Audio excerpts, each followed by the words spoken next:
wabarakatuh. Anak-anakku kelas 12 TKJ maupun TPSM yang berbahagia, alhamdulillah kita bisa bertemu lagi dalam pembelajaran daring pendidikan agama Islam. Kali ini kita akan membahas tema hukum Islam tentang pernikahan.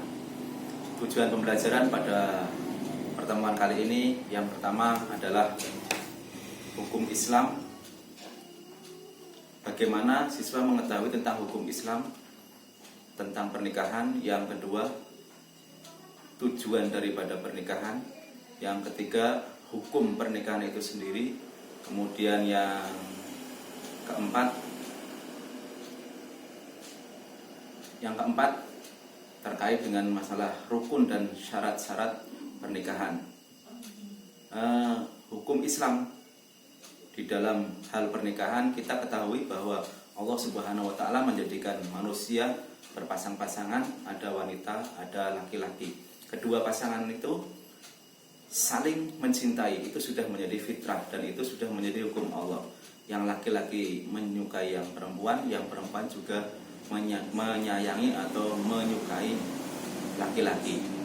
Bahkan rasa sayang atau menyukainya dari kedua belah pihak itu tidak hanya sekedar menyayangi atau menyenangi dari postur tubuhnya saja, keindahan bentuknya saja, akan tetapi rasa cinta itu akan berlanjut bagaimana kedua belah pihak itu bisa mendekat, bagaimana kedua belah pihak itu bisa saling mengutarakan, saling bertukar pikiran, saling berbagi rasa, sehingga timbul ketentraman. Bahkan seiring dengan perkembangan kedewasaan kedua belah pihak itu sampai kepada penyaluran seksualnya, karena memang kedua belah pihak itu diciptakan oleh Allah itu memiliki rasa seks.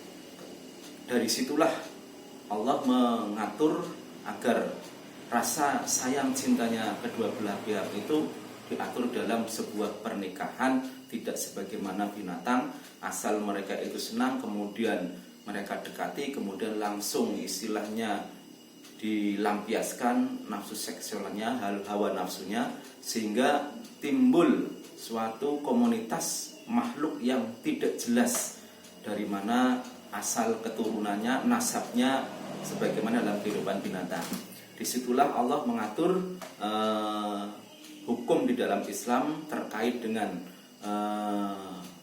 rasa sayang dan kasih sayangnya antara manusia laki-laki dan perempuan melalui jalur pernikahan. Sehingga bisa diketahui bahwa menikah adalah secara bahasa artinya berkumpul, kemudian menyatu, sehingga secara istilah menikah adalah bersatunya antara laki-laki dan perempuan yang diikat dalam satu akad pernikahan dengan tujuan untuk membina keluarga yang berbahagia, secara intinya seperti itu. Kemudian tujuan nikah, sehingga yang pertama adalah agar terbentuk rasa kasih sayang di dalam rumah tangga yang dibangunnya nanti.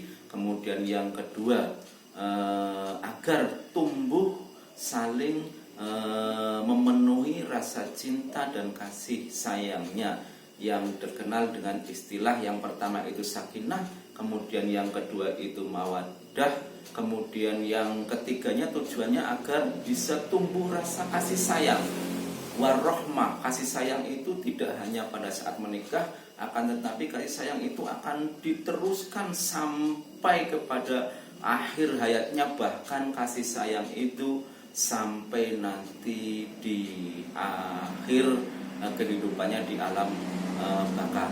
Kemudian tujuan yang lainnya agar terbentuk dinamika di dalam kehidupan, agar bisa melampiaskan nafsu seks tujuannya.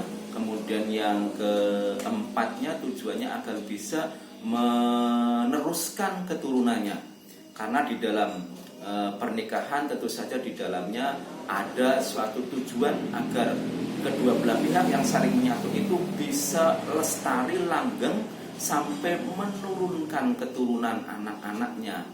Itulah tujuan daripada pernikahan. Kemudian syarat rukun nikah itu ada 5, ada calon pengantin putri, ada calon pengantin laki-laki, ada wali, kemudian ada saksi dan ijab kabul. Nanti terkait dengan masalah rukun dan syarat nikah akan kita perdalam di pertemuan materi yang kedua. Demikian yang bisa saya sampaikan secara singkat materi prolog tentang pernikahan. Nanti anak-anak bisa mendalami di modul pembelajaran terkait pernikahan, dan kemudian nanti ada hal-hal yang kurang paham nanti bisa ditanyakan dalam kelas interaktif. Saya kira itu yang bisa saya sampaikan. Terima kasih. Assalamualaikum warahmatullahi wabarakatuh.